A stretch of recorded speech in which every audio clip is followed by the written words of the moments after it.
Makalipas ang ilang oras na paglalakad ay nakarating sila sa kaharian ng Elkia. Naghanap sila ng tavern para sa kanilang matutuluyan at nang makahanap na sila ay naabutan nila dito ang dalawang babae na nagsusugal.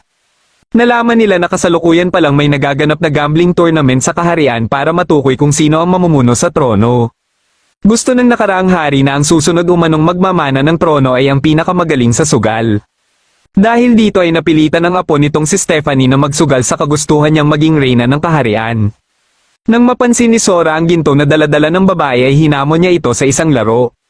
Sa una ay ayaw pa silang patulan nito ngunit dahil sa pang-aasar ni Sora ay napilitan ito na makipaglaro sa kanila.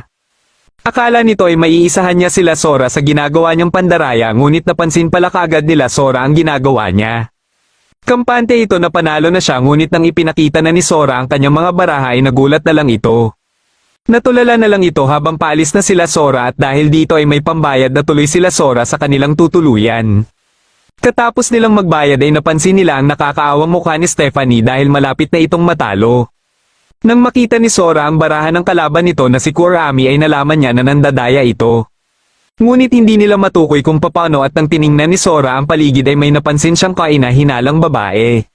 Dito niya na sinabihan si Stephanie na dinadaya ito ng kalaban nito.